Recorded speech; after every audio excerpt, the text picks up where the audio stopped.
and the Izanami is activated, everyone. So we finally get to see what the Izanami can do, and it is pretty much a mind fuck for Kabuto. He has no idea how to freaking deal with this. It was a pretty goddamn good episode.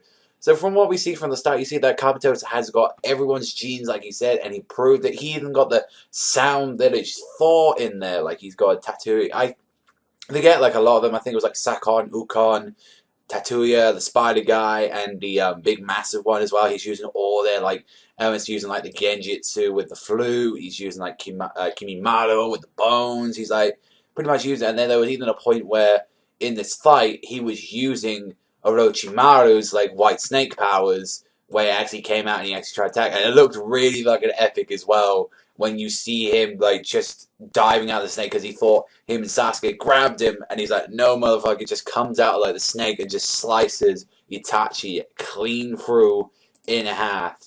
I gotta say, one thing I didn't like about this episode though is that it was very short. I think it was like actually just about like 17 minutes long, and then this like at the end they just saw like I know the song again, like the Tail Beast song. And it's like, okay, we get it. You got a good song. If you run out of like time to do an episode or something, why don't you just like make the opening longer or something? Like I can't see like why some studios like that, if they're already worried about filler and stuff, why don't they just make like the opening longer or the ending like as a full one?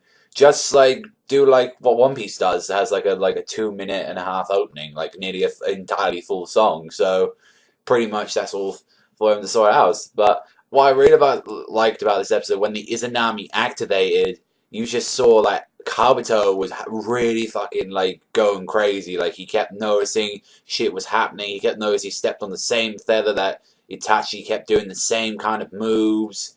And it's like, no matter what he tried to do, he would always be in that situation when his horn would get cut. And it was like just really fucking with his mind. And then you see it in the actual real life what's happening is that he's just literally staying still, and he had to sacrifice one of his eyes. However, you didn't see in the episode whether or not that did actually heal his eyes, since he is an Edo Tensei. Does that mean that he could use Izanami like pretty much infinitely, like he can just use it to everyone? But now they finally got like Kabuto where they want him, but how at the preview they said there's a way to get out of it, and that next week there's gonna be a preview.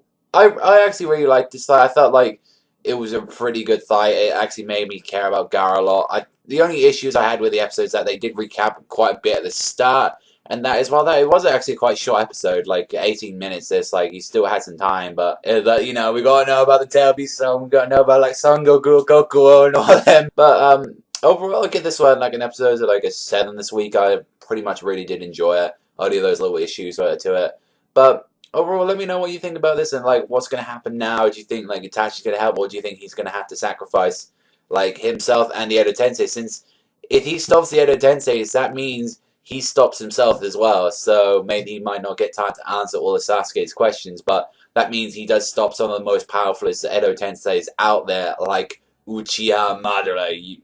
I think it's worth one sacrifice of another Uchiha to get rid of another. But that's all from me. I want to thank you very much for watching. As always, remember, Shippuden, Sana, and I'll see you guys next time.